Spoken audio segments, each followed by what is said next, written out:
Bonjour à tous. Écoutez, aujourd'hui pour un nouveau live avec Yannick Corboz, que je vais inviter tout de suite.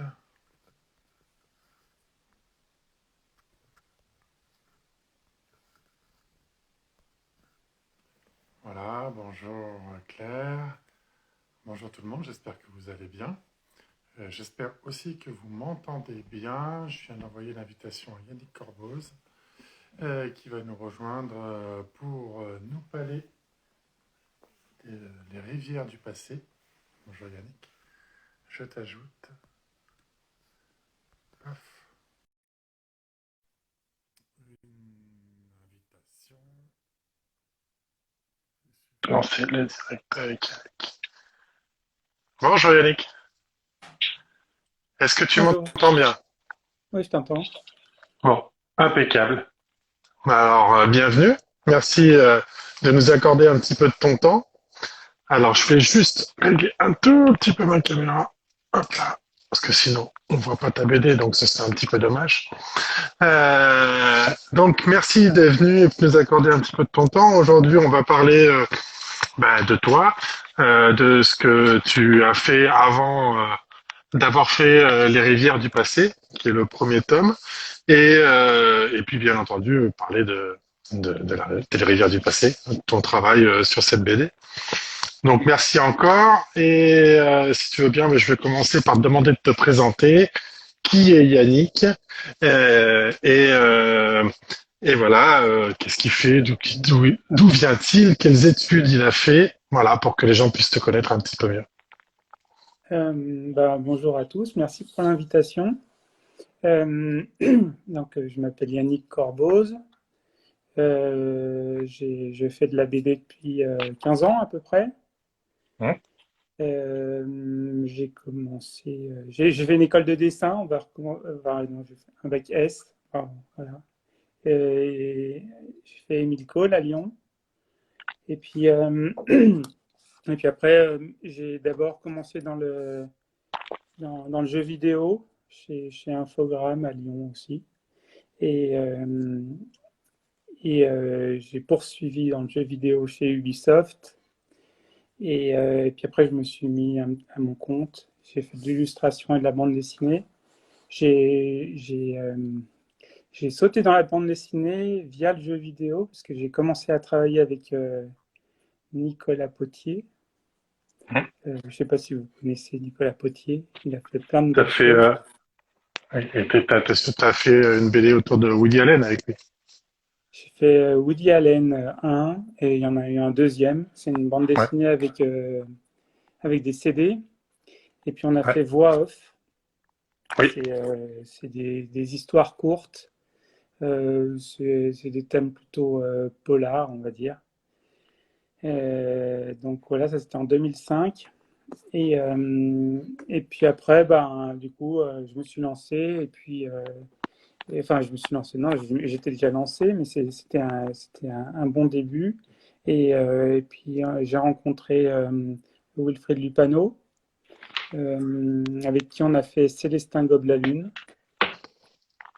Célestin, Ouais. c'était une histoire qu'il avait déjà écrite. Et puis, on a travaillé en parallèle sur l'Assassin quel mérite.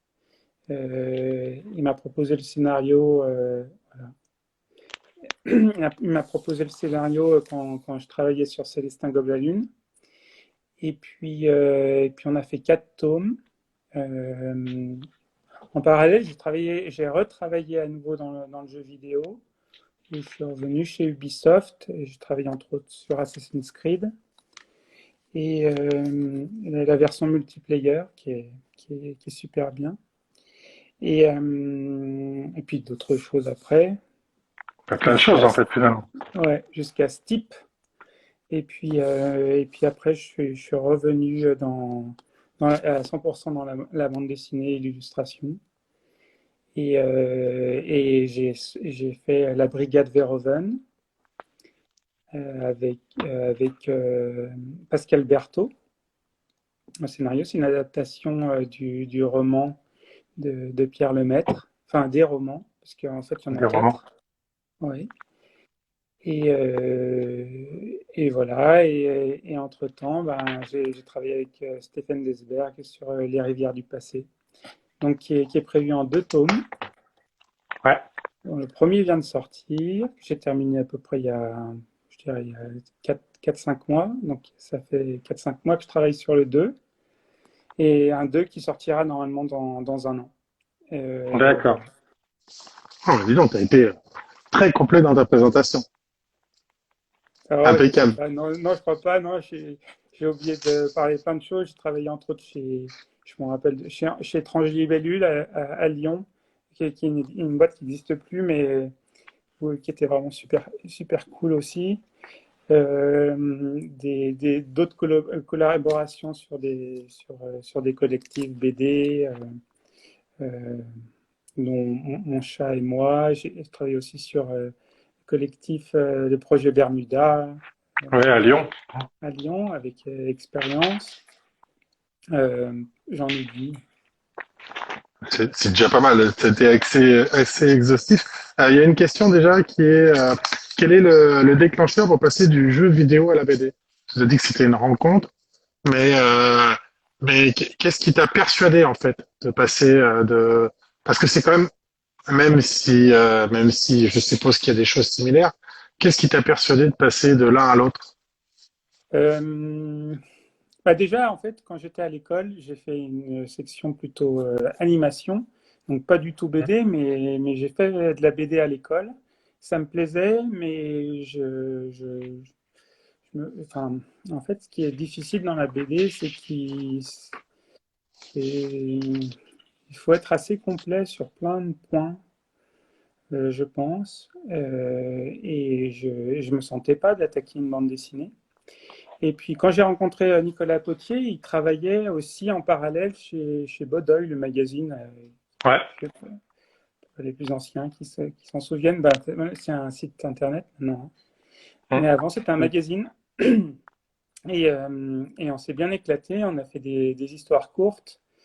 J'ai fait aussi des histoires courtes dans Métal Hurlant avec Nicolas Potier aussi. Enfin, une. Et bah, on s'est bien éclaté en fait. Et c'est pour ça qu'en fait est née l'idée de voix off.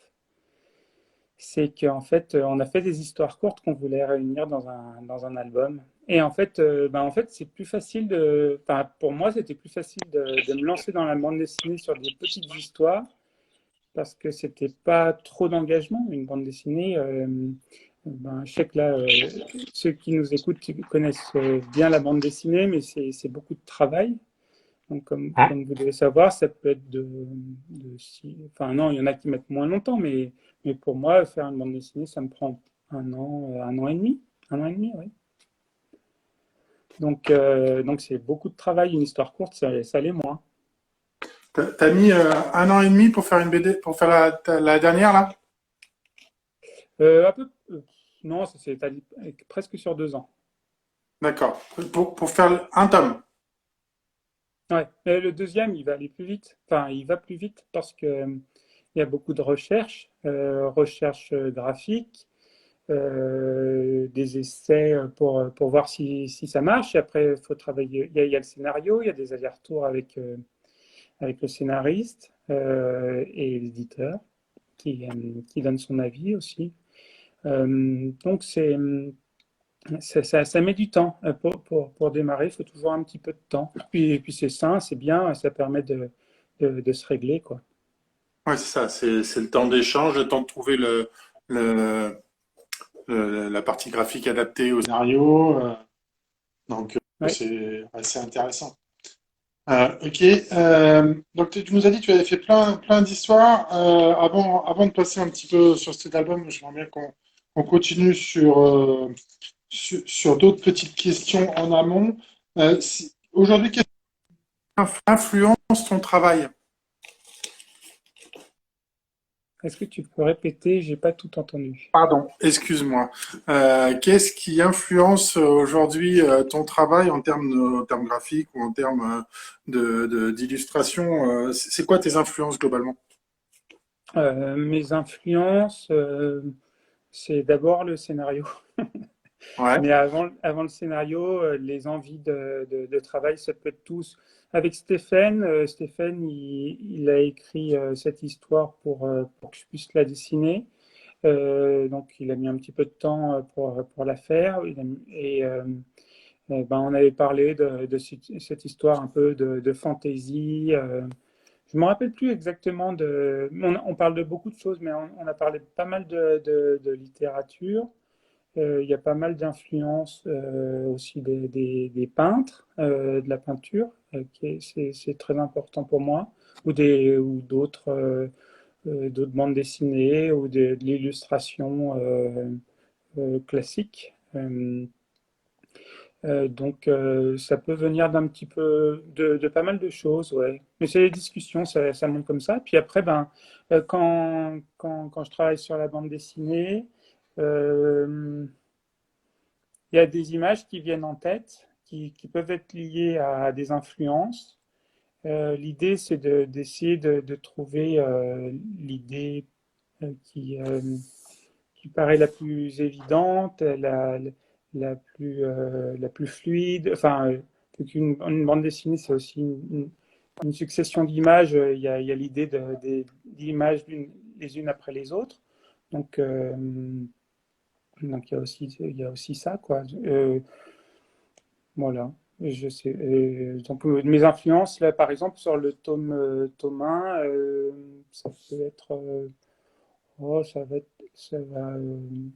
beaucoup du comics, beaucoup de la BD franco-belge, un peu de comics, mais c'est plutôt old school, hein, moi, ce que j'aime bien. Euh, je sais pas ce que j'ai autour de moi, mais ouais, là, en comics, je peux avoir un Mignola, j'ai des vieux trucs, j'ai euh, Al Foster, George Bess, D'accord. Frank Miller, Jeffrey Jones.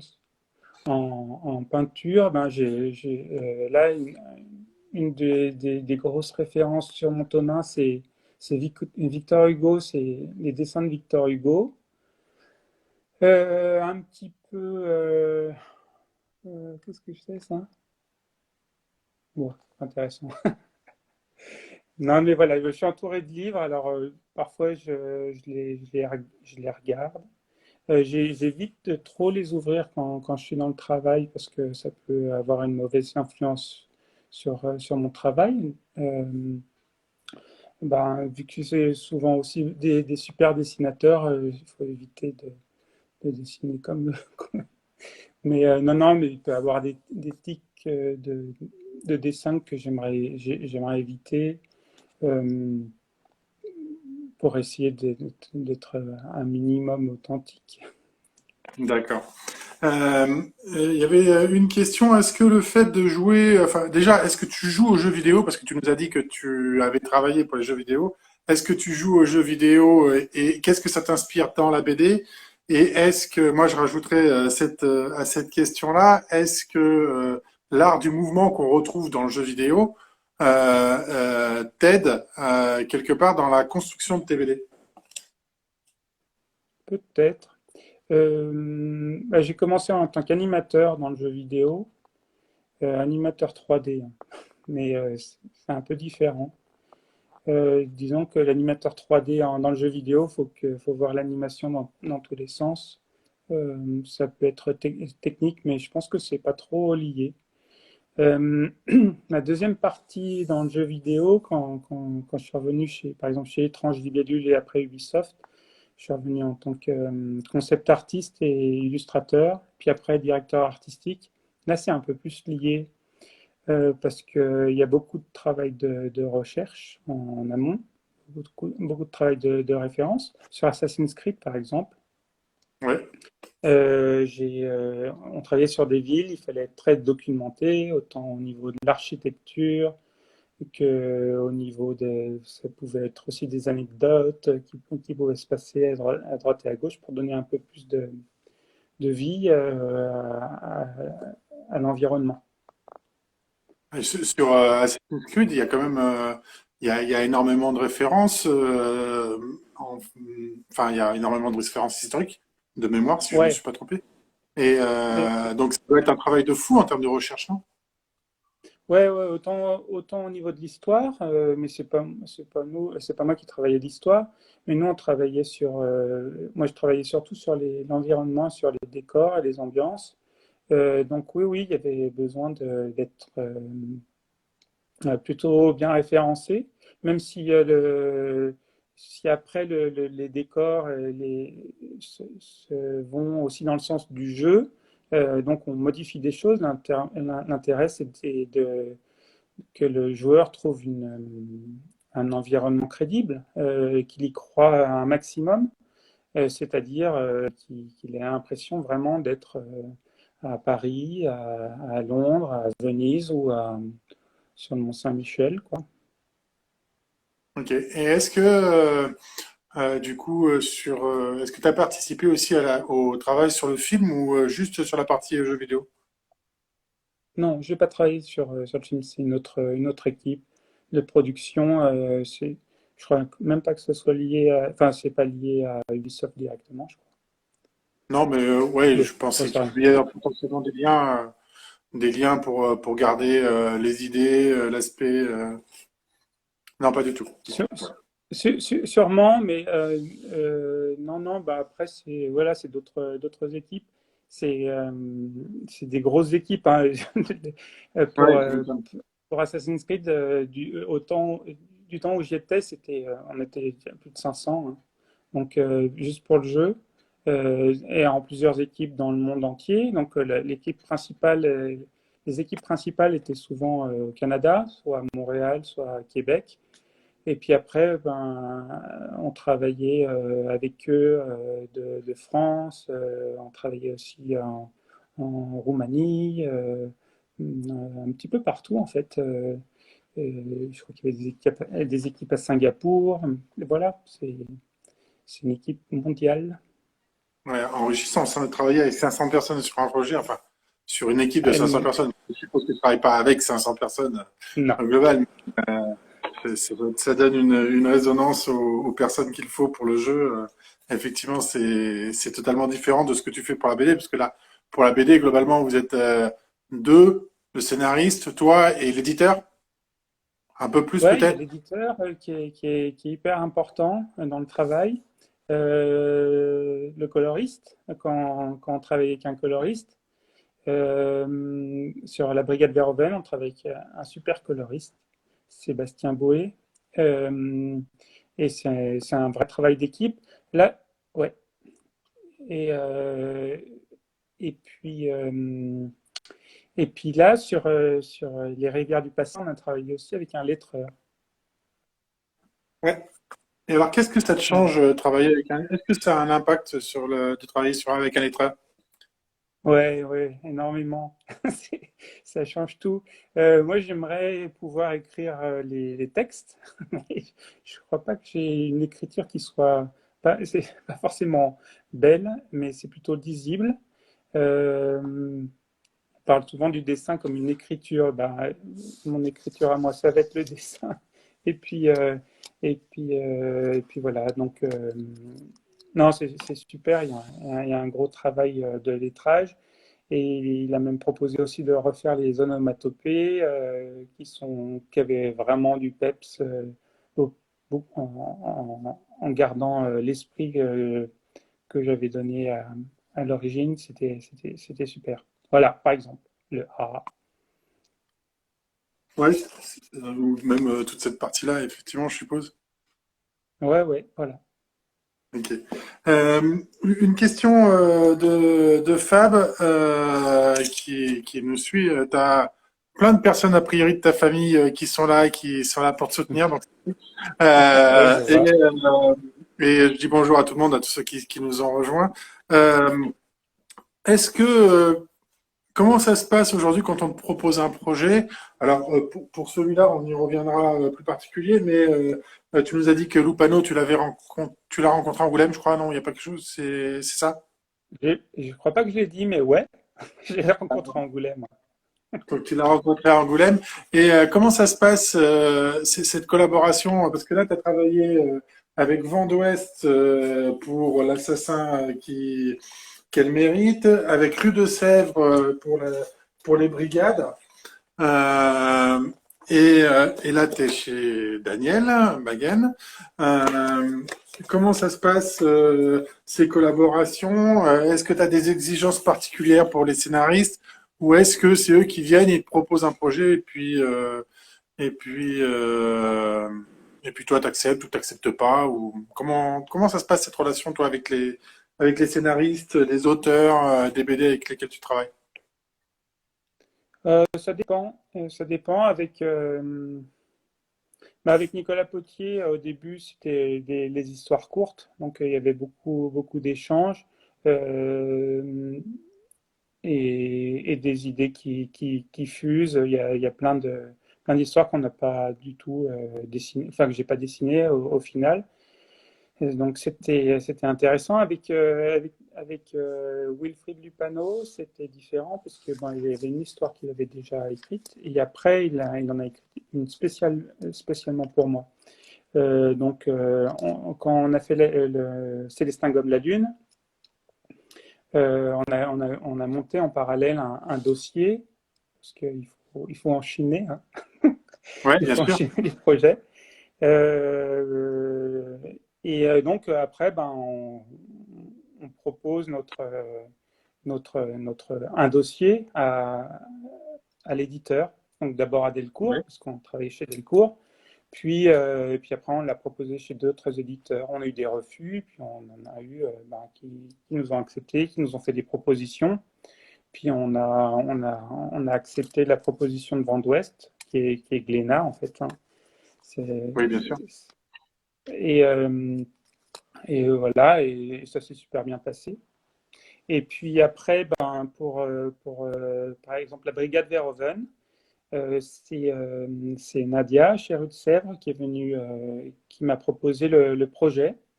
Euh, alors, j'ai pas accepté au début parce que en fait, c'était quatre livres. J'ai lu le premier et donc c'est Travail soigné, donc c'est l'adaptation, hein, c'est Irène et il est super glauque le bouquin. Il est assez glauque. Donc, je fais, oula. Ouais. Mais après, j'ai lu Alex, donc le prochain qui va sortir, et que j'ai trouvé assez bien. Et, euh, et après, il y a eu. Euh, mince, euh, il y a eu Rosie qui est passé qui est devenu le tome 1. Ouais. Parce que c'est le plus léger de tout. C'est Rosie and John, en fait, à la base. Et il s'appelle que Rosie maintenant. Et c'est le plus léger de tous. Et donc, on a voulu aussi le laisser en tome 1 pour présenter aussi les personnages, voilà, qui sont intéressants. Et pour mettre aussi Irène, voilà, qui est travail D'accord. soigné et qui est vraiment assez glauque. Voilà. Ensuite, Ah ouais. Alex. Voilà. Et donc, tu es en train de préparer Alex, enfin, ou tu as fini de préparer Alex, ou il va arriver, ou comment ça se passe?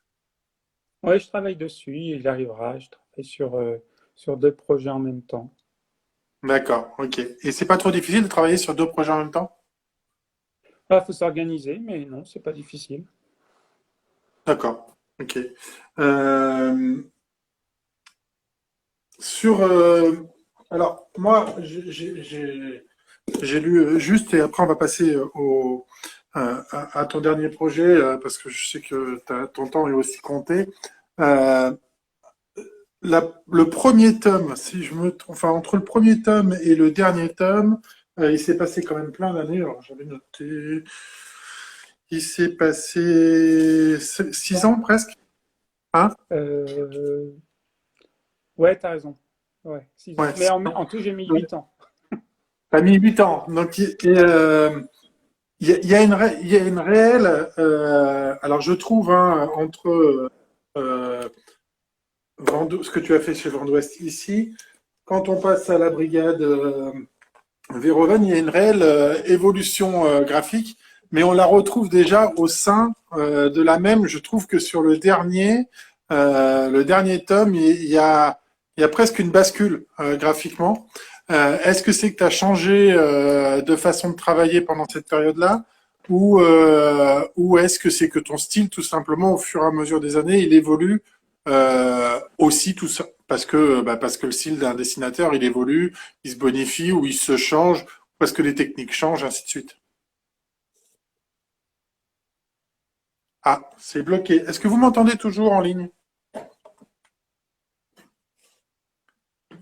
Est-ce que vous m'entendez ou est-ce que c'est bloqué pour tout le monde?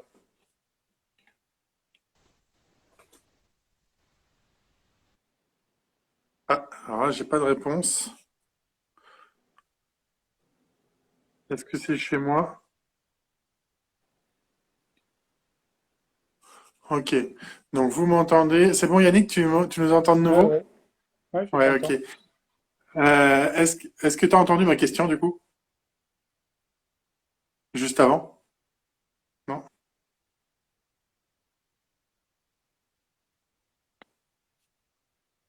Vas-y.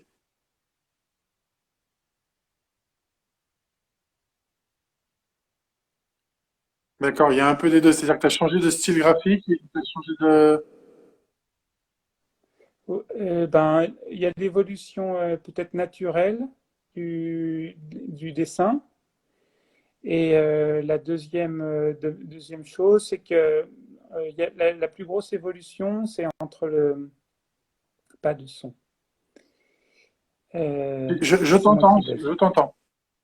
Ouais, mais Lionel, il me dit que je bug. Ah oui, pas de son. Effectivement. Alors maintenant, je t'entends mieux. Je pense qu'il y a eu. Oui, voilà, je pense qu'il y a eu du coupage, donc ça doit être revenu, Yannick. Bon, super. Alors, parfait. Et donc, la plus grosse évolution est entre le tome 1 et le tome 2 de l'Assassin's Creed Mérite. Parce que quand j'ai fait le tome 1, j'avais une espèce de parrain derrière moi qui s'appelait Régis Loisel, qui nous a soutenus dans le projet auprès de l'éditeur et puis qui a suivi le projet. Et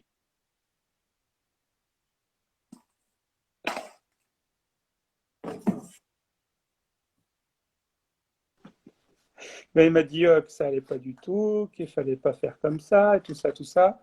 Et donc en fait, non, mais c'est des trucs techniques, des problèmes techniques, et puis dans le rendu, et techniquement, c'est juste pour dire qu'en fait, je faisais un ancrage sur mes personnages, donc un ancrage au noir à l'encre de Chine,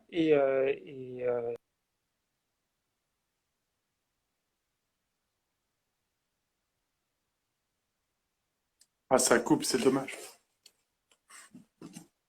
On a de nouveau et des donc, problèmes de. ouais, je vais peut-être changer de place, je vais voir si ça vient de moi, je vais peut-être me mettre à un endroit où ça capte mieux. Écoute, alors, ça y est, de nouveau, ça se recapte, mais c'est vrai qu'il y a eu des petites coupures, des petites coupures de son. Mais je sais pas, là, ça a l'air d'être revenu. Je sais pas, je suis désolé. A priori, chez moi, ça se passe bien parce qu'ils m'entendent. Euh, Chez toi, il y a des petites coupures. T'es peut-être loin Ouais, je peux je sais me rapprocher de la box, juste pour voir. Ouais, si tu peux Ah, voir juste. là, vous allez faire une visite de l'appartement. Tiens, d'ailleurs, il y Allez avait une voir. question. Aujourd'hui, tu vis où?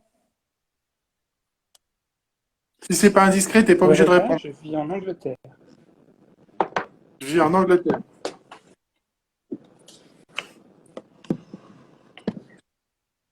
Non, non, je vis en Angleterre. Vous m'entendez là? Vous Ouais, c'est entendez bon. mieux? On t'entend. Oui, on t'entend bien là pour l'instant. Alors, je vis en Angleterre. Ok. Ça se voit pas trop derrière parce que Non. et je vis à Londres. Tu vis à Londres, d'accord. Ok. Ouais. Du coup, tu arrives à travailler facilement avec les auteurs qui vivent en France? Parce qu'ils vivent en France, je suppose. de Non, New alors York? Stéphane, il vit à Bruxelles. Enfin, il vit en Belgique. Donc, ouais, mais de toute façon, ça revient à peu près au même. Puis de toute façon, avec le Covid et tout, on se voit pas Oui, trop, hein. On n'a pas oui, en trop même le temps, droit vous de vous rencontrez voyager. beaucoup Donc, moins, je suis d'accord. non, non, mais le Covid, justement, ça change pas trop mon quotidien, parce que je suis quand même quasiment tout le temps sur mon bureau à travailler sur mes planches. Parfois, on a la chance de se voir, et on va dire depuis un an, on se parle au téléphone ou en visio avec les éditeurs et les co-auteurs. D'accord. Ok. On va passer à à ta dernière BD. Donc, Les rivières du passé, le tome 1. Il y aura 2 tomes, on est bien d'accord? Oui, Ok. Est-ce que je te laisse faire le pitch? non, non, vas-y. On va voir si Ah tu as non? compris. Si. Vas-y, je te laisse faire le pitch. Je ne sais pas si je sais faire un pitch, hein, il faut demander plutôt au scénariste pour faire le pitch. Alors, c'est l'histoire d'une d'une jeune fille à qui on demande de voler un bijou qui paraît précieux. Et en fait, en essayant de récupérer ce bijou, elle met le pied dans un truc qui est assez bizarre. Et elle traverse une porte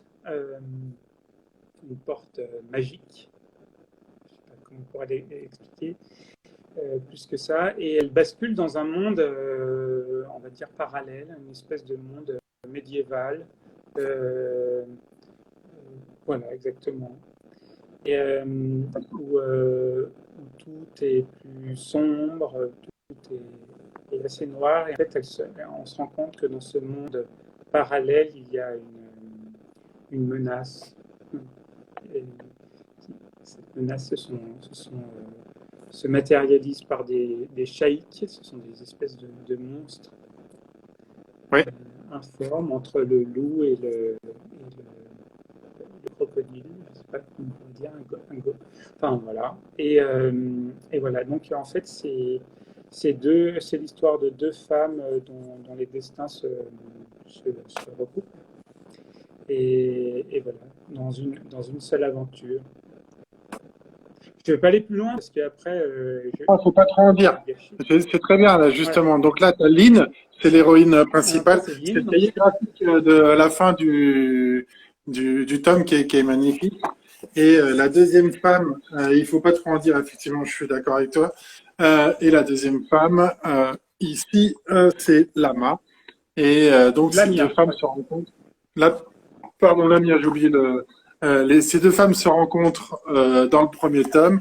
Et effectivement, il y a un mix entre cette notion. Tu as parlé des monstres, on va pas en parler plus. N'en dites pas trop, effectivement, on va éviter d'en dire plus.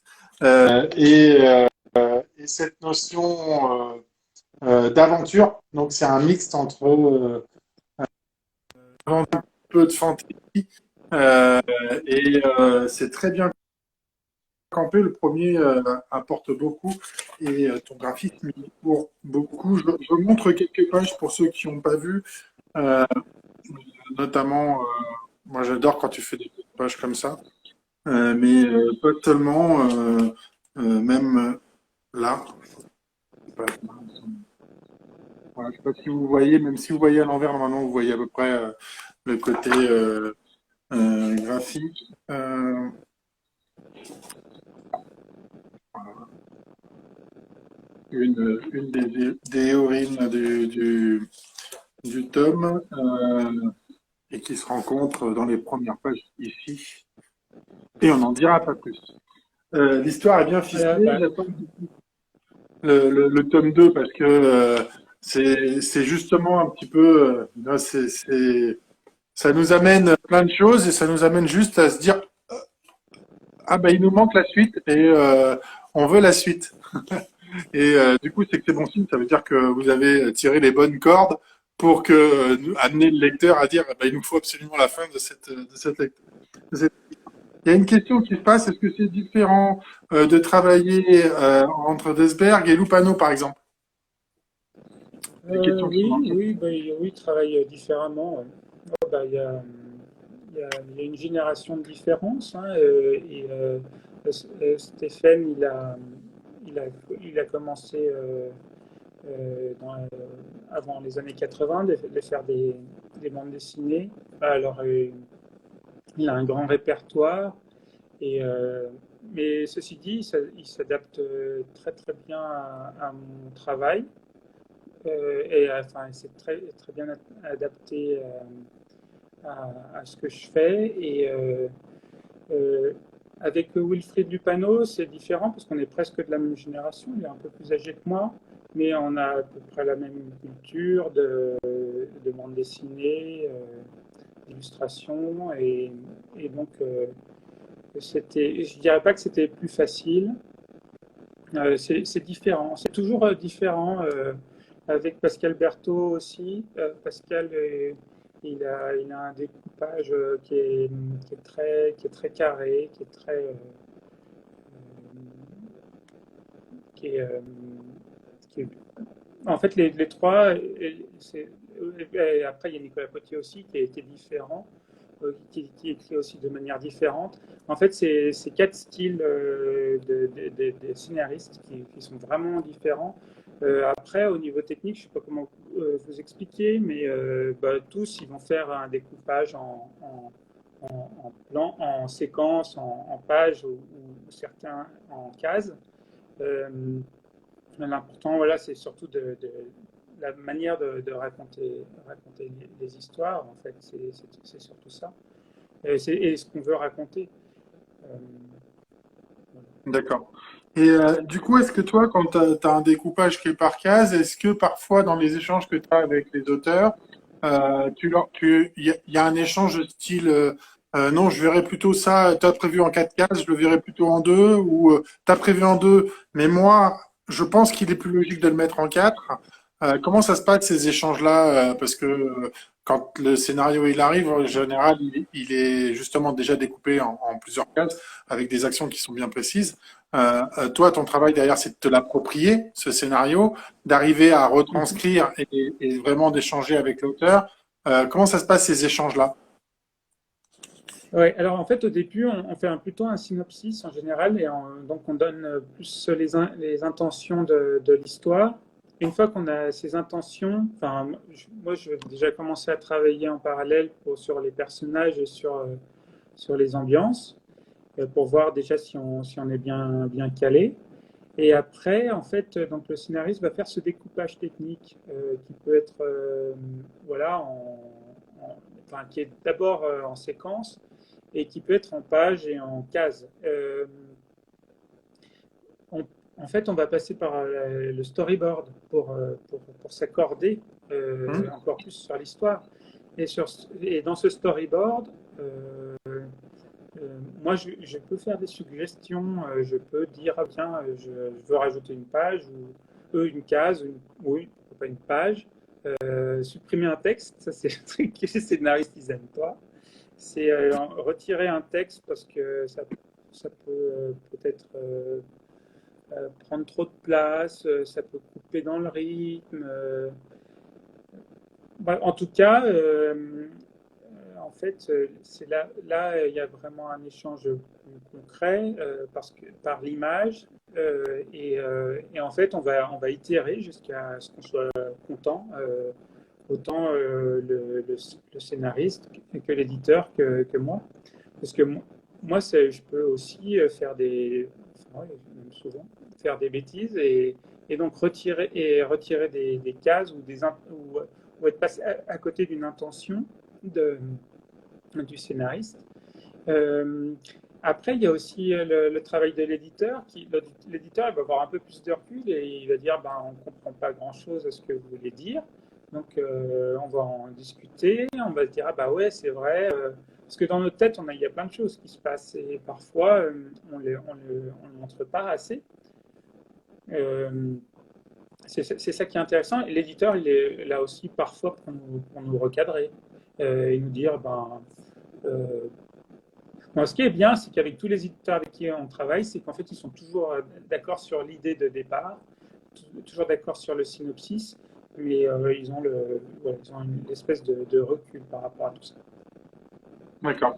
Et du coup, tu le dis, mais ça veut dire que l'éditeur, il est important au début parce que vous vous mettez d'accord sur le synopsis, mais il est important aussi tout au long du projet parce que contrairement aux auteurs, lui, il a pas tout le déroulé précis en fait en tête. Il a l'esprit global et ça lui permet globalement de se dire, de mettre le point parfois là où il y a un problème de compréhension, mais peut-être pas seulement. C'est ça que tu veux dire?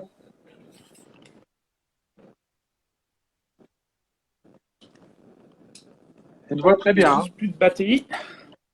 Ah, pardon. Ouais. Ouais, Vas-y, prends le temps de charger ton je suis téléphone. désolé, Vas-y, prends le j'ai temps. plus de batterie. J'essaie. Comme il y a un vieux téléphone, il faut faire une manipulation spéciale. Je suis désolé. Vas-y, prends ton temps. Ouais. C'est bon pour toi? Ah, c'est bon?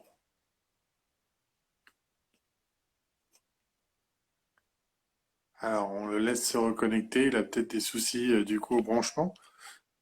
N'hésitez pas si vous avez des questions. Je sais qu'il y a encore une question qui reste à poser en attendant que Yannick se reconnecte. C'est une question sur la partie du travail qu'il préfère. Fab, je poserai la question juste après.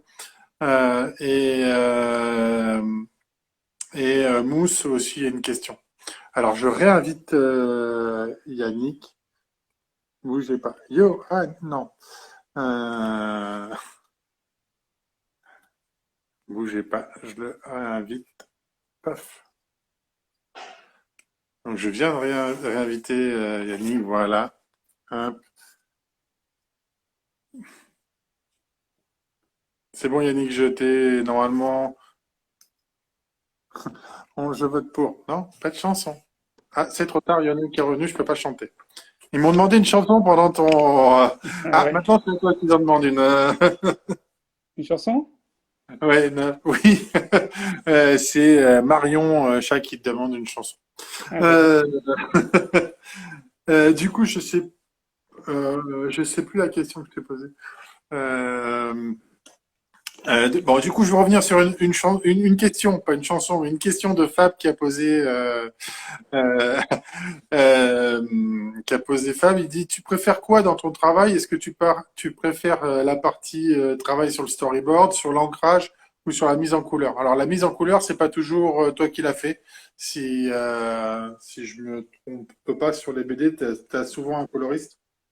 Pas toujours. Ouais. Ouais. Ben là sur les rivières du passé, c'est moi qui fais les couleurs. Oui, Pas sur la brigade Verhoeven et c'est pas moi qui les fais non plus sur l'assassin qu'elle mérite. c'est ça. Après j'ai fait sur les autres. Ouais. Et ben voilà, j'aime bien toutes les étapes. Elles sont intéressantes. Euh, ben, euh, la plus créative, c'est quand même celle du storyboard, je pense, parce que c'est celle où on va mettre où on va développer un petit peu, on va essayer de se projeter pour savoir à quoi va ressembler la BD. La partie après moi je vais faire un crayonné. Et c'est important le crayonné parce que c'est la structure, c'est comment, c'est faire que ce soit plus fluide, que ce soit mieux construit, que les personnages, faire attention que les personnages soient cohérents d'une case à l'autre. Et la partie ancrage, c'est plus minutieux, c'est faire des belles planches. Donc moi, je travaille sur ordinateur et aussi sur papier. Donc là, dans les rivières du passé, il y a une dizaine de planches qui sont faites sur papier et donc le reste, une cinquantaine de planches qui sont faites sur ordinateur. Donc c'est j'utilise à peu près la même technique. Il y a un logiciel qui permet d'utiliser des techniques classiques, d'ancrage classique. Et, euh, et voilà, je l'utilise et ça me permet d'avoir une cohérence entre le papier et et l'ordinateur. Et après, la couleur, c'est très intéressant aussi parce que la couleur, ça va unifier le tout. On va pouvoir poser les ambiances aussi. Euh, c'est ça qui est intéressant. Là, il y a aussi un des personnages principaux, enfin Lynn, elle est rousse. Il faut qu'elle soit reconnaissable. Ça se fait par la couleur. Euh, voilà. Donc après, ben, la partie sur laquelle je travaille le moins, c'est celle du scénario. Euh, et ça m'intéresserait un jour de travailler dessus. Ça devenait une des questions qui allait venir après. Du coup, oui, effectivement, est-ce que, du coup, je peux la poser maintenant, mais c'est est-ce que tu envisages un jour de faire ta propre BD à toi, scénario et dessin? Ouais, ouais, bah, un jour, ouais, je pense que je le ferai un jour. Là, bah, je travaille avec des scénaristes de talent, j'en profite. Euh, bah après, faut avoir le temps, il faut avoir les idées, il faut avoir le temps. Les idées, elles manquent pas, le temps plus. Euh, pour moi, c'est un peu chaotique tout ça. À faire et écrire son propre scénario, ça me fait un peu peur, mais en même temps, j'y vois des super possibilités. D'accord, donc tu as des idées dans la tête et qui plus tard, un jour, peut-être tu pourras en ressortir une BD où il y aura que toi. Ben, peut-être. Que moi, non, jamais. Il y aura toujours, sûrement toujours un éditeur. Et puis, Non, non, mais que toi, je veux dire, c'est que tu seras scénariste et dessinateur dans l'histoire. C'est ce que je voulais ouais, dire. Seul aux manettes. C'était dans ce sens-là que je voulais ouais, ouais. effectivement. C'est toujours l'éditeur et l'éditeur est important. Je suis d'accord.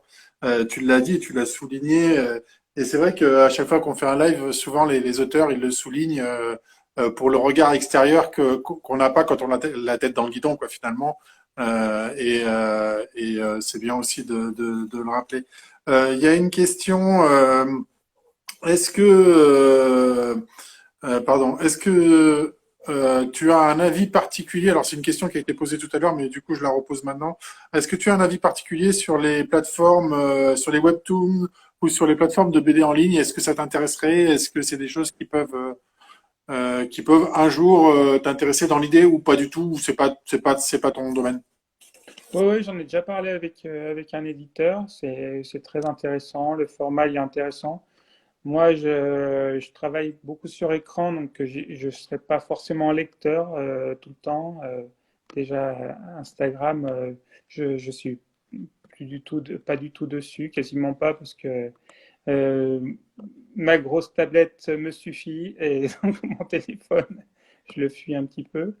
Euh, Plus le jeu vidéo, on en a parlé tout à l'heure, c'est encore Ouais, des c'est ça. écrans. Donc, on vit tout le temps sur écran. C'est bien aussi la vraie vie, hein. Ouais, je suis d'accord. On est d'accord, mais là pour l'instant, comme tu l'as dit tout à l'heure, c'est un petit peu compliqué la vraie vie, la vraie vie et de sortir de cette vraie vie. Euh, du coup, dans tes personnages, alors si je me trompe, mais particulièrement, il y a toujours une rousse. Ah ouais, c'est vrai, dans l'Assassin qui le mérite, il y en a une, ouais. Dans l'assassin qu'il mérite, il y a une rousse. Dans Dans la brigade, Célestin, il y en a une. Dans Brigade Verhoeven, il y en a une. Ah ouais. ouais. Est-ce que il y a un lien particulier? Est-ce que pour toi c'est parce que c'est plus facile tout simplement de les différencier, ou est-ce que c'est un rapport à une personne ou je sais pas. Non, non, pas du tout. Non, ça vient comme ça. Je vais dire non. Bah après, moi j'aime bien dessiner les femmes en général, donc il y a aussi des brunes, hein, il y a aussi des blondes. Oui. Ouais, Donc, alors, ouais, tu disais. d'ailleurs, est-ce que vous avez déjà parlé des balançoires? Non, pas encore. D'ailleurs, effectivement, pour ceux qui te suivent ou qui te suivent pas ou qui te connaissent peut-être encore pas, on le voit sur ton Insta, mais aussi sur ton site internet, puisque tu as un site internet où tu fais de la vente de planches, hein, c'est ça? Non, je ne vends pas mes planches sur mon site Enfin, internet. pas de vente de planches, mais tu fais des ventes. J'ai bien vu. Euh, Ça m'est arrivé, ouais, ouais. Bon, en fait, j'ai fait une série de dessins et que j'ai vendus. Maintenant, j'en vends plus. Et puis, bah, en plus, j'ai fait des expositions dans des galeries et bah, c'est mieux de pas avoir de faire des ventes en parallèle parce que après, en galerie, ça se vend pas non plus. Mais, ouais, j'ai fait en fait, il y a un an et demi. J'ai fait le Comic Con de Londres et ce qu'ils font dans les festivals ici en Angleterre ou aux États-Unis, c'est qu'ils font les commissions et des commissions. Et en fait, ben, après, j'ai continué à en faire un petit peu, mais en fait, j'ai même pas fait des commissions, j'ai fait plutôt des dessins pour me faire plaisir et qui sont passés un petit peu comme des commissions. Et après, il y a des gens qui m'ont demandé des dessins et puis, et voilà, j'ai fait ça un petit peu. Et il y en a certains sur mon compte Instagram. Ouais. Oui, c'est ce que j'ai vu. Il y a Fab qui pose plein de questions et c'est très intéressant. Est-ce que tu envisages de faire un artbook un jour? Avec Euh, des portraits féminins qui sont tous plus magnifiques les uns que les autres. eh ben, non, j'envisage pas. Alors j'ai déjà fait un bouquin avec l'édition du Snorgleu qui a fait les tirages de tête de l'assassin qu'il mérite. On a fait D'accord. ensemble un bouquin de mes aquarelles, parce que j'ai fait une série aussi d'aquarelles, plus de 300. Et en fait, il a édité mes aquarelles de 2007 à 2017, je crois. Et je crois que c'est en rupture. Mais, euh, mais c'est un super bouquin qui est assez épais. Moi, j'en ai pas là sous la C'est main. une c'est une sorte de artbook, quoi, finalement. C'est une espèce de hardbook, ouais. D'accord. Et donc ça, c'est en rupture. Il faudra que je trouve le nom quand même. Alors, Euh, c'est l'édition du Snorgleu. C'est d'accord. un petit éditeur et libraire aussi à Marseille, D'accord. qui fait plein de chouettes bouquins, qui fait aussi du comics. Et c'est des chouettes bouquins. Ouais, vous D'accord. allez voir. Je pense que, il y en a plusieurs qui ont dit qu'ils aimeraient bien un artbook. Je pense qu'ils vont vite aller voir après, euh, après le live s'ils en trouvent encore par des moyens détournés à les trouver. Il y a il y a quelqu'un qui nous dit si tu dessines beaucoup de rousses, c'est parce que tu es amoureux de Pélis, de Loisel. Ouais, sûrement. C'est sûrement. Ça doit être ça. Non, bah ouais, c'est sûr que la quête de l'oiseau du temps, c'était, ça m'a marqué quand j'étais étudiant. Je sais plus quand je l'ai lu, ouais, je devais être ado. L'oiseau du temps, c'est ouais, c'est un peu ça date un peu quand même maintenant. Ouais, ouais, mais c'était une chouette BD. Hein. Ouais, tout à fait. C'est aussi quelque chose qui a évolué énormément graphiquement entre le premier et les derniers tomes, je trouve. Ouais. Euh, reparlons de la BD. Ta, ta, ta, ta, ta. Qu'est-ce que dans cette BD, quelle référence à la peinture ou au dessin as-tu introduite? Euh, alors là, je suis en plein dans le tome 2 et dans le tome 2, sans spoiler personne, là, je suis à fond dans Turner, entre autres. Donc, je me souviens plus de toutes les références du tome 1, mais la plus grosse référence, surtout sur le monde parallèle, c'était les aquarelles de Victor Hugo, qui m'ont bien aidé dans mon travail sur des ambiances, sur le côté sombre et le côté lumineux. Voilà. Ok. Euh, est-ce que, ça c'est peut-être plus le côté scénario, mais est-ce que le passage avec cette porte a un lien avec le roman SF qui s'appelle La Porte du Temps, qui a été écrit en 66 par Philippe José Farmer? Est-ce que tu Euh, sais ça ou s'il n'y a pas un lien ou tu sais pas non, si... je sais pas. Ok. Oui, Bon. sûrement que c'est sûrement une référence de Stéphane qui a une bonne culture et c'est possible. D'accord. Une question de Fab. Est-ce que tu glisses des private jokes dans tes albums ou pas? Euh, un peu, un peu, mais en fait le truc que je fais tout le temps, c'est qu'il y a des chats cachés ou pas. Oui, Voilà. il y a Donc, tout le temps des j'ai- chats. donc voilà, c'est mon logo en plus d'Instagram. Ouais, J'avais un petit chat qui est décédé ben, il y a 6 mois là, et qui m'a accompagné pendant 17 ans. Donc tout le temps que je faisais des BD, puis elle était tout le temps avec moi ou sur moi ou sur mes dessins ou sur les claviers ou sur la tablette. Et elle m'a toujours accompagné. Et donc c'était une petite chatte noire avec le bout de la queue blanche. Et donc elle est quasiment dans toute elle est quasiment dans toute la série, dans toute la BD. ouais, dans toutes mes BD. Donc, pour ceux qui ne l'ont pas encore vu, Ouais, faut bah, elle est reprendre sur la le début couverture, hein. et le chercher. Ouais. C'est assez simple. Euh, euh, Qu'est-ce que j'ai d'autre comme question? J'en ai vu une qui était passée, c'était sur la version noir et blanc.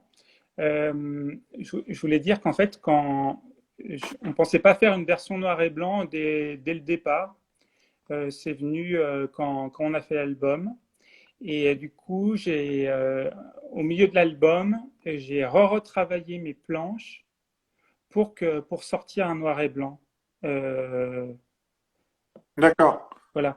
Donc en fait, je ne sais pas si toi tu l'as, mais en tout cas, il y a une version noir et blanc de l'album. Je sais qu'il y a une version noir et blanc que je n'ai Ouais. pas.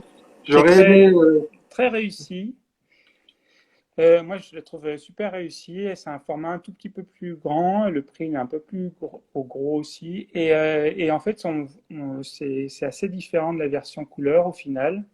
Et, euh, et voilà, donc j'ai retravaillé les planches et je me suis bien fait plaisir à essayer d'avoir un équilibre de graphique sur le noir et blanc et après de retravailler cet équilibre sur la couleur. D'accord. Donc en fait, quand tu as su qu'il allait y avoir une noir et blanc, tu as refait de manière à ce que ça soit bien adapté au noir et blanc et pas fait juste la même BD et la mise en couleur et on enlève la mise en couleur. Donc C'est Fab, ça. il a la noir et blanc parce qu'on en a parlé ce matin avec Fab, on en a échangé et il m'a dit que la noir et blanc était merveilleuse. Fab, tu penseras à me renvoyer des images parce que il m'a dit qu'il le ferait. Et effectivement, alors sur la couleur, c'est très beau quand même, mais je suis sûr que la noir et blanc doit être merveilleuse. Enfin, du coup, je te crois et je crois aussi Fab qui est très actif ce soir et qui nous apporte plein de questions, c'est super intéressant. N'hésitez pas si vous avez des questions en ligne, parce que justement, c'est ça. Il y a une autre personne qui a posé une question sur le papier qui est utilisé pour faire ta mise en couleur. Est-ce que tu travailles avec La un mise en papier couleur, particulier? elle est numérique. Ta mise en couleur, elle est numérique. Voilà. Donc c'est un papier numérique parce D'accord. il y a un filtre papier. Enfin, en fait, il y a une espèce de fond qui ressemble à du papier, en fait, qui va donner un petit grain à la couleur. Après, la couleur, moi, je la travaille un petit peu comme l'aquarelle, sauf que c'est beaucoup plus facile en numérique de faire des masques et du coup de travailler les plans les uns par rapport aux autres. Donc c'est beaucoup plus découpé. Mais voilà, le but c'est aussi d'avoir une espèce de rendu plutôt comme si c'était de l'aquarelle, de l'encre, plutôt, encre aquarelle. Alors, je montre hein, au fur et à mesure quand tu parles des images pour que tout le monde puisse voir. C'est effectivement magnifique. Du coup, le choix des personnages, est-ce que dès le départ, c'était choisi que ça serait deux femmes, les héroïnes principales? Enfin, ouais, oui, ça marche ça. Ouais. Ou pas? Ouais, c'était déjà défini au tout début. Non, non, au tout début, il y avait Lynn. Lynn, elle est là depuis le début. Et Lamia, finalement, elle est arrivée. En fait, la toute première histoire, en fait, il y a eu une toute première histoire et qui avait à peu près les mêmes intentions, sauf qu'en fait, il n'y avait pas de Lamia, mais par contre, il y avait une femme qui était dans le monde parallèle qui a aidé un petit peu Lynn à se sortir de son pétrin. Euh, et qui s'appelait, je ne sais plus comment elle s'appelait, mais elle était complémentaire de Lynn déjà. Elle était assez différente. Ouais. D'accord. Euh, Fab me dit de femmes de caractère. Concernant les femmes, toujours pareil. Si je dis que Lynn, notamment sur cette partie-là, cette photo-là, Oui. ok, est inspirée d'un dessin de René Gruot, je me trompe ou pas? Ah ouais, ouais, c'est carrément vrai. Moi, j'adore René Gruot. J'aurais aimé que ce soit beaucoup plus René Gruot, mais en bande dessinée, je crois pas que j'ai le talent de le faire. Ah ouais, ouais, c'est des, Que la posture ressemble à un dessin où elle est comme ça là, d'ailleurs, ouais, euh, en tout à rouge. fait. Ah ouais, moi, j'adore le travail de René Gruot, l'élégance de ces femmes. Ouais, ça fait partie de mes références. D'accord. Euh, que tu peux nous dire combien de temps tu mets pour travailler sur une couve comme ça ou celle qui est en noir et blanc, parce que du coup, on en parlait tout à l'heure, c'est deux couves différentes, donc du coup, c'est deux deux temps de travail qui sont différents.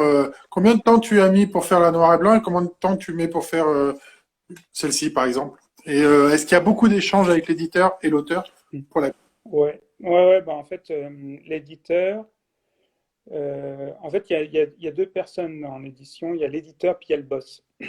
Donc l'éditeur, il nous accompagne, il a le recul, et le boss, le seul truc sur lequel il y a un truc à dire, c'est la couverture. La couve. Donc, donc ça complique un peu les choses parce que du coup ça fait beaucoup plus d'interlocuteurs. Euh, Daniel Maguen, il nous a un petit peu euh, demandé de retravailler les couvertures. En fait, au tout début, c'était pas du tout ça. C'était plutôt un gros plan sur ligne. Et puis finalement, ça a changé. Et après, j'ai eu l'idée de la couverture de la version noir et blanc que j'ai mise en couleur, qui est visible dans le magazine DBD, je crois, ou Casemat, un des deux. DBD. Ouais, DBD. Et puis après, en fait, Daniel, il nous, il nous a suggéré de faire d'autres propositions. Et puis, après, j'ai eu l'idée de ligne qui est sur les toits, encore une fois sur les toits. De toute façon, ça allait tourner autour de ligne, parce que le tome 2 ce sera certainement Lamia. Donc, c'était vraiment l'idée d'avoir ces deux femmes, l'une sur le tome 1, l'autre sur le tome 2. D'accord. Et donc, je voulais garder Lynn. Et après, sur les toits, avec Paris en fond, c'était vraiment important parce que c'est de là où commence l'histoire. Oui. Et c'est une aventure qui va aller sur d'autres terres. Voilà, c'était important. Euh, Donc, la dernière version de la couverture, celle de l'album, elle m'a pris, je sais pas, en tout, c'est une discussion sur peut-être 2 mois. 2 mois de Ouais, discussion sur pour trouver. non, mais en fait, au tout début, les premiers croquis, ils peuvent être 6 mois, peut-être 6 mois avant que j'ai fini l'album. Puis après, on en discute, il y a des allers-retours. Des fois, j'en finalise une, et puis après, je reviens dessus. Donc oui, ça peut être un travail. C'est pas continu sur 2 mois. En tout, pour faire cette couverture, il faut à peu près en tout peut-être une trentaine d'heures. Voilà, une semaine. C'est une petite semaine. Emmanuel Klein nous dit qu'il y a eu aussi des discussions sur le titre. Ah ouais, bah oui. Mais je sais même pas si Emmanuel, elle a pu aussi dire son mot. Peut-être, on le saura. Peut-être, elle le Ben, dira. elle pourra nous le dire. Euh, Voilà. mais ça a duré longtemps. Pourquoi le titre était pas statué au début ou c'est d'où? Alors, en fait, au début, ça s'appelait Paris 2018. Je crois, oui. Et donc, c'était plutôt le nom de code, Paris. Et puis en fait, ça allait pas. Puis après, c'est devenu Lynn. Et puis après, les voleuses. Euh, enfin, la voleuse. Et en fait, la voleuse, c'était un petit peu dur. Et les rivières du passé, c'est donc la proposition de Stéphane qui a mis d'accord quasiment tout le monde. Et puis en fait, il y a aussi même les représentants qui ont donné leur avis. Donc c'était hyper important. Euh, mais en fait, ce qui est bien, c'est qu'on est tombé tous pas sur un compromis, mais tout le monde était d'accord et tout le monde était ravi de Oui, c'est cette ça. proposition. Bon, il y en a pas un qui dit pff, bon, ok, je suis les autres. C'était plus un compromis global, quoi. Non, non, ouais, non, c'est justement pas un compromis, c'est que tout le monde était d'accord, tout le monde a trouvé ça très bien, Ok. les rivières du passé. Alors Fab avait demandé est-ce qu'il allait y avoir une expo à la galerie. Je crois qu'Emmanuel elle a dit peut-être avec la sortie du tome 2, c'est bien ça? Ah bah ça, je sais pas. Emmanuel elle a dit peut-être avec la sortie du tome 2 quand il y aura plus Ouais, bah, de planches. bah, merci Emmanuel. Il va falloir maintenant négocier dur Ah oui, c'est bien. avec Daniel. Faut négocier parce qu'a priori il y a beaucoup de monde qui veut aller le voir. Tu parlais des couvertures de DBD tout à l'heure. T'as fait Damnation. DBD, t'as fait Casemat, t'as fait Zo, la totale. Hmm. Tout le monde y passe pas. Qu'est-ce que ça t'apporte toi, ou qu'est-ce que ça apporte à la BD de passer dans ces magazines-là? Euh, Bah, déjà, c'est super d'avoir une interview à l'intérieur de ces 3 magazines. Donc, c'est cool et merci aux personnes qui nous ont fait l'interview. Et puis après, ben, pour la couverture aussi, c'est chouette parce que c'est visible un petit peu partout. Alors, on se rend un peu moins dans les kiosques et dans les librairies qu'avant, je pense. J'en sais rien en fait. Mais, euh, mais, euh, mais c'est chouette qu'en fait on puisse voir qu'il y ait une représentation de l'album, pas que sur la bande dessinée, mais aussi sur des magazines. Donc au niveau promotion, c'est génial. Ouais, c'est bien. Je sais pas. Cette année, en ce début d'année, ceux qui ont fait la couve, il y en a pas tant que ça. Des deux surtout, même sur Zoo d'ailleurs. Donc c'est que c'est bien. Mais t'es souvent en couve. T'avais fait un numéro spécial aussi, je crois, Ouais, sur les femmes, un hors série, je crois, hein, de mémoire. Je sais plus si je l'ai vu quelque ouais, le part. hors-série de l'année dernière sur le hors-série érotique, ouais. Ah, Bah ouais, j'avais fait une exposition à la Galerie Glénat, je sais plus quand c'était, 2019, fin 2019.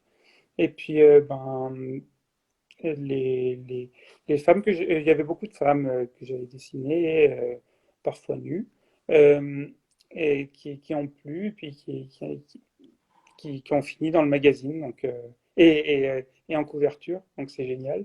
Donc c'était une bonne surprise. bah oui. Je l'ai appris, ouais. Ok, impeccable. Est-ce que ça se passe bien donc du coup avec le boss de Daniel Magel, hein, voilà, et avec les éditeurs en général? Tu as dit Ouais, oui, plus super. ou moins. Eh ben, c'est comme les. Donc, mon éditeur, c'est Vincent Audin, hein. C'est lui qui s'occupe Vincent. de tout le bouquin, du début à la fin. Euh, En fait, tous les éditeurs avec qui je travaille ou avec qui j'ai travaillé chez Delcourt, chez Vent d'Ouest, euh, chez Très Étrange, si j'ai oublié, hein, parce que c'est Très Étrange, voix off, chez Delcourt, j'ai dit, chez Rue de Sèvres et chez Daniel Maguen sont super, sont tous différents. Euh, Ils ont tous une façon différente de travailler et, euh, et voilà, c'est un vrai échange à chaque fois. Qu'est-ce que je pourrais dire dessus? Non, c'est un accompagnement en fait. D'accord, et ça se passe relativement bien. Ça se passe pas relativement bien, ça se Ouais, passe ouais, bien. c'est Ça pas se parce passe que bien. je change d'éditeur que ça se passe mal. Oui, non, mais Euh, voilà. non, non, Tant mieux. non, non, on est toujours en contact avec tous mes éditeurs. D'ailleurs, il y en a un ou deux, ça fait longtemps que j'ai pas eu de nouvelles d'eux, mais ça me fait penser et je leur enverrai bientôt un message. Mais voilà, non, non, on s'entend tous très bien. Oui, ben c'est bien, c'est important, tu l'as dit tout à l'heure dans ces échanges-là. Est-ce que tu as déjà des premiers, est-ce que tu as eu beaucoup de retours? Alors, pas forcément sur les réseaux sociaux, puisque tu as dit que tu essayais de t'en détacher un petit peu, mais est-ce que tu as eu beaucoup de retours sur les ventes, sur la sortie, sur les avis? Est-ce que toi, tu as eu un feedback déjà ou pas? Ben, on va demander à Emmanuel. Est-ce que Ben, Emmanuel, elle a eu un feedback sur les ressentis je sais pas, même de ceux qui publient sur les différents sites, sur Insta? Est-ce que tu as déjà eu des retours? ouais, donc Emmanuel nous a envoyé tous les liens. Et donc, ouais, c'est très positif, donc ça nous fait bien plaisir. Bon, tant mieux. Moi, j'ai aimé, hein, je te l'ai dit, enfin, je l'ai posté déjà il y a 2 semaines, une semaine et demie. J'attends avec impatience le 2. Je trouve que le graphisme, c'est vraiment super. L'histoire est bien. J'attends vraiment le. Il y a plein de choses qui sont posées dans le 1 qui nous permettent, qui nous disent, ah bah oui, mais maintenant il nous faut le 2 absolument. Et je trouvais que c'était, enfin voilà, il y a plein de choses qui sont lancées et on attend avec impatience ce 2 pour voir comment l'ensemble et les retours presse sont très bons, bah parfait, et les libraires aussi. Et on souhaite surtout dévorer la suite maintenant. Effectivement. Et les libraires auraient adoré recevoir une dédicace, comme je les comprends. Ah oui, Euh, ça peut s'arranger, hein. Ça peut t'arranger. Une question, je vais pas aller beaucoup plus loin parce que je t'ai pris déjà beaucoup de temps et plus que ce qu'on avait prévu. Est-ce que tu as d'autres projets en cours? Donc, tu nous as dit le tome 2. Euh, bonjour. Le tome 3 de celui-là. Oui. Enfin, la troisième partie, le tome 2 de celui-là. Et est-ce que il y a d'autres projets qui s'annoncent ou pas? J'y travaille, mais il n'y a rien de concret pour l'instant. Il n'y a rien de concret pour l'instant. Non. Ok, bah c'est déjà, il faut déjà terminer les deux que tu as en cours. Ouais, ouais, ça me fait pas mal de choses. Donc là, ouais, on pense pouvoir le sortir l'année prochaine, le tome 2. Donc, c'est en bonne voie. Et, et pour la. Bon, bah C'est pas voilà. grave. On est entre Bonjour à nous. tous. On est sur le canapé en train de discuter, tout se passe bien. La Brigade Verhoeven sortira normalement cet automne. D'accord, ok. Ah bah donc tu vas avoir deux sorties la même année. Eh oui, Ça, c'est bien. voilà. Ok, dernière question traditionnelle maintenant. Quelle est ta dernière lecture ou ton dernier coup de cœur lecture BD? En ce moment, je suis plus revenu dans les romans. Euh, la dernière fois que j'ai eu une interview, j'ai parlé des ignorants, donc je vais pas parler des ignorants. J'ai lu le dernier GP récemment, euh, que j'ai beaucoup aimé, mais qu'il faut que je relise parce que j'ai pas encore tout capté. Et voilà, j'ai beaucoup de choses à lire. J'ai Blanc autour de Wilfred Dupano. Ouais, Voilà, que je vais lire prochainement. d'accord. Ok. Euh, merci beaucoup. Ben, merci à Merci toi. du temps que tu nous as accordé. Merci à Euh, toi. ça a duré un peu plus longtemps, non? Mais merci, c'est vraiment un Aldo plaisir. Brando, merci, Emmanuel aussi. Ouais. Je lis en même temps. Excuse-moi, je t'ai coupé. Non, non, non, pas de souci, pas de souci. Oui, Aldo Brando est bien. Le GP, c'est super. Il y a, il y a, il y a vraiment de très, très belles lectures. Euh, et Blanc autour aussi. Mélissa en parle souvent. Elle a vraiment un gros coup de cœur pour cette lecture. Euh, merci énormément d'avoir pris du temps pour nous. Et puis, à bientôt pour la sortie de la troisième partie. Donc, des Brigades de l'Orient. Moi, j'ai adoré le 2. Tu dis que c'est le plus sombre, celui initialement, et j'ai trouvé que le 2, la fin est terrible. Euh, j'adore, j'adore ça. Allez l'acheter. C'est vraiment une belle histoire. C'est magnifique en termes de dessin. Et je vais essayer de me trouver la noir et blanc aussi parce que Fab, il m'a dit que c'était vraiment très très bon en noir et blanc. Donc voilà. Coucou! Voilà. Bon, ben, merci Coucou. beaucoup. Ben, merci beaucoup. Au revoir. Au À revoir. bientôt. Merci pour tout. Merci à toi. Au revoir. Au revoir.